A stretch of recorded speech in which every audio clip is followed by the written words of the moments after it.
at the sink now where we're going to install the diverter to your tap. First, let's examine the contents of the diverter bag. First, and most importantly, you have the diverter. It's got a lever that you'll use to access the water to the machine. Next, you've got 3 different size adapters in case your diverter doesn't screw right onto the end of your tap.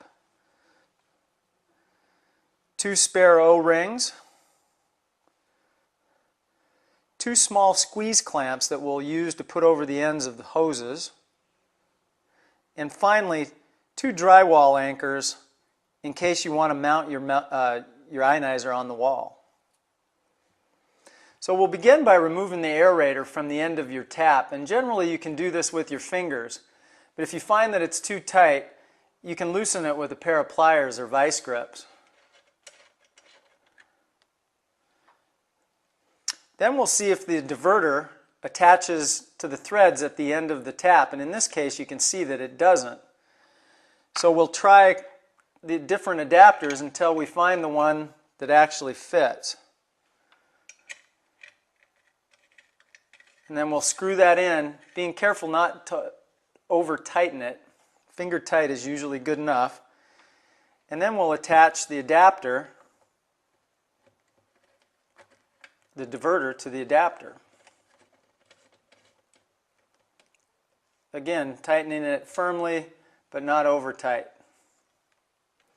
If you find that the adapters provided in the kit don't attach to your faucet, that you have a specialized faucet, you can go to any good hardware store or plumbing supply store and find the proper adapter.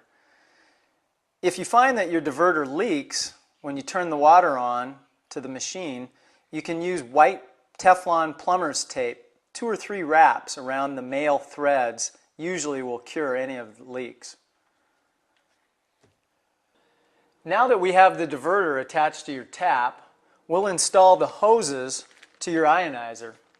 We'll start by removing the 2 lengths of hoses out of the bag and the small inline pre-filter.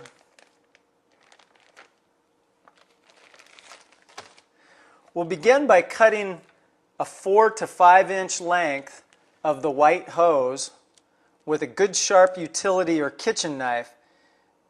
The cleaner you make your cut, the less likely you'll have a leak.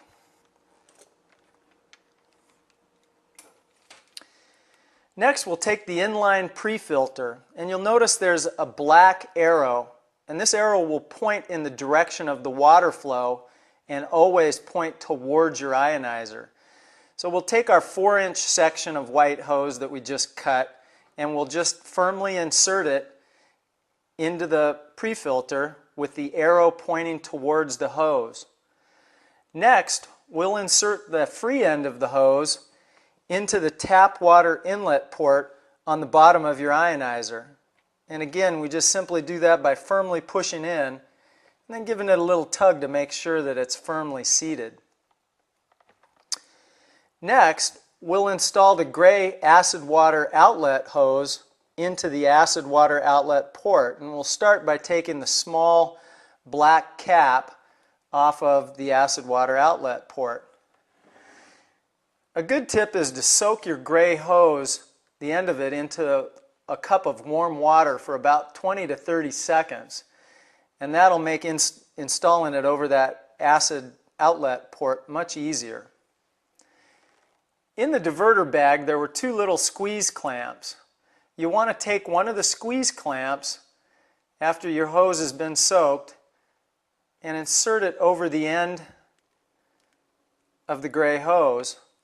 And the gray hose goes over the acid water outlet port.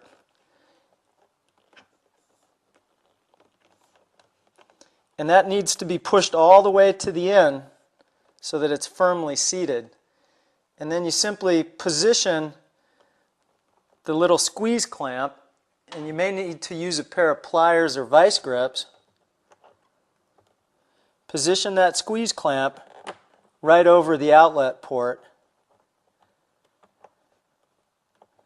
just like that.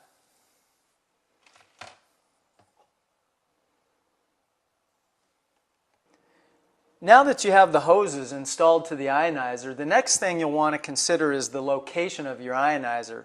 Find a spot near the sink that's convenient yet out of the way.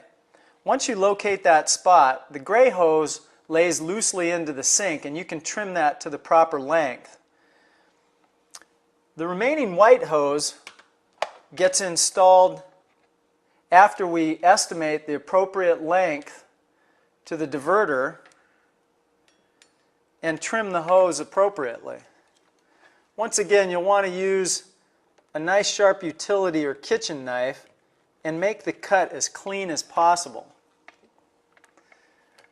Once you've cut your hose, one end of it simply installs into the pre-filter by pushing firmly and then giving it a good tug to make sure it's seated properly.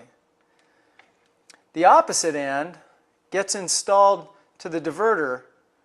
The first thing we'll do is remove the small compression nut on the back side of the diverter opposite your lever and install the compression nut over the end of the white hose.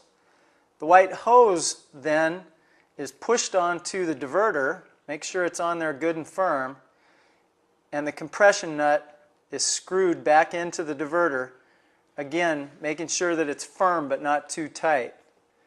And finally, you can position the hose so that it's out of the way. Now that we have all the hoses attached and connected, the last thing we'll do in installing your ionizer is to plug it in and power it up.